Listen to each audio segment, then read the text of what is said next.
రాష్ట్రంలో కార్మిక సంక్షేమం వట్టి పూటకు కోలాహలంగా ఏపీ బేవరీస్ 5వ రాష్ట్ర మహాసభలు.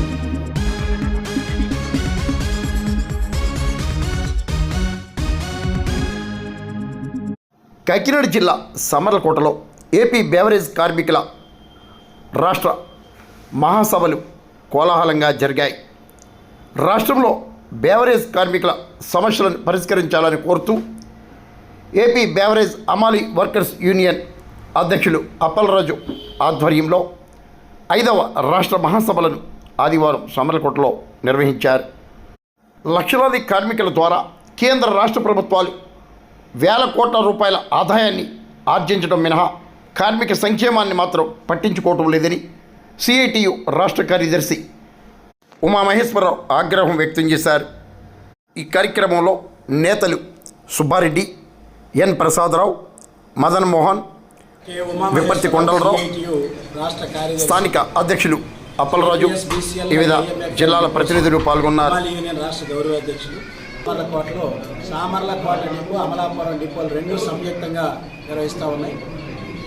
రాష్ట్రంలో 17 డిపోలకు సంబంధించిన యూనియన్ ప్రతినిధులు ఈ మహాసభకి హాజరయ్యారు. ఈరోజు రాష్ట్రంలో సుమారు 6.5 లక్షల మంది వివిధ ప్రభుత్వ, ప్రైవేట్ వాళ్ళకి, స్థానిక సంస్థలకి కోట్లాది రూపాయలు వీళ్ళ వీపుల మీదుగా, నెత్తి మీదుగా, భుజాల మీదుగా ఆదాయం సమకూరుతూ ఉంది.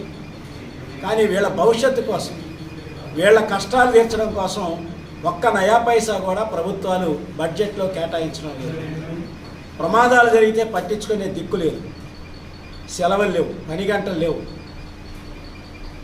ఈ రకమైనటువంటి అవస్థలు పడతా ఉన్నారు. ఈ అవస్థల నుంచి గట్టెక్కించండి మహానుభావ అని చెప్పేసి ప్రభుత్వాలకి మొరబెట్టుకుంటా ఉన్నారు. ప్రభుత్వాలు మారుతూ ఉన్నాయి, జెండాలు మారుతున్నాయి, రంగులు మారుతున్నాయి, మనుషులు మారుతున్నారు. కానీ ముఠా కార్మికులు కానీ, హమాలీలు, జట్టు కార్మికులు, కళాశీ కార్మికుల జీవితాల్లో మాత్రం ఏ విధమైన మార్పు రావడం లేదు. కాబట్టి ఇటువంటి పరిస్థితుల్లో ఓట్లు వచ్చినప్పుడు దండాలు, దశకాలు పెడుతున్నారు, ఇళ్లకొచ్చి మొక్కుతున్నారు. కానీ కోట్ల వేలాది రూపాయలు ఓట్లు కొనుక్కున్నారు, డబ్బులు ఇస్తున్నారు, మందు చూపుతున్నారు. కానీ హమాలీలు ఎదుర్కొనే సమస్యల కోసం ఒక్క పరిష్కార మార్గం కూడా చూపట్లేదు. నిజంగా హమాలీలు రాష్ట్ర వ్యాప్తంగా ఐక్యం అవ్వగలిగితే బ్యాంకులు మూతపడే పరిస్థితి వస్తుంది, వ్యాపారాలు మూతపడే పరిస్థితి వస్తుంది. ప్రజల 5 ఏళ్ళు నోట్లో పోతాయంటే ముఠా కార్మికులు పనిచేయబట్టే జరుగుతుంది. కోట్లాది రూపాయలు ఆదాయం చూసుకున్నటువంటి పాలకులు, స్థానిక సంస్థలు హమాలీల బాగు గురించి, హమాలీల సంక్షేమం గురించి పట్టించుకోవట్లేదు. ఈ తెలుగుదేశం కూటమి ప్రభుత్వం మన ఎన్నికల మేనిఫెస్టోలో మేము అధికారంలోకి వచ్చిన వెంటనే ముఠా కార్మికులకి వెల్ఫేర్ బోర్డు ఏర్పాటు చేస్తూ ఉన్నాం. వెల్ఫేర్ బోర్డు వస్తే ముఠా కార్మికులకి పిఎఫ్, ఈఎస్ఐ, గుర్తింపు కార్డు, ప్రమాద బీమా, పని భద్రత దొరుకుద్దని చెప్పేసి ముఠా కార్మికులు భావిస్తున్నారు. కానీ 14 నెలలైన ముఖ్యమంత్రి గారు కానీ, పవన్ కళ్యాణ్ గారు, ఉప ముఖ్యమంత్రి గారు కానీ, ప్రభుత్వం కానీ, మంత్రివర్గం కానీ ఒక్కరోజు కూడా దీని మీద చర్చ జరపట్ల. మేము అడుగుతున్నాం ఈ ప్రభుత్వాన్ని, మీరు పెట్టినటువంటి ఎన్నికల మేనిఫెస్టోలో పెట్టినటువంటి ఎజెండాని చర్చించండి, దాని విధి విధానాలు రూపొందించండి. ఇప్పటికైనా ముఠా కార్మికులకు చట్టం చేయండి.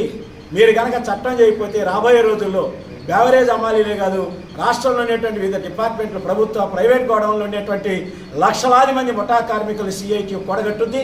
పెద్ద ఎత్తున పోరాటాలు సిద్ధమవుద్ది. రేపు అసెంబ్లీ సమావేశాల సందర్భంగా కూడా రాష్ట్ర వ్యాప్తంగా పోరాటాలకు సిద్ధమవుతామని చెప్పేసి ఈ సందర్భంగా ప్రభుత్వాన్ని హెచ్చరిస్తా ఉన్నాం.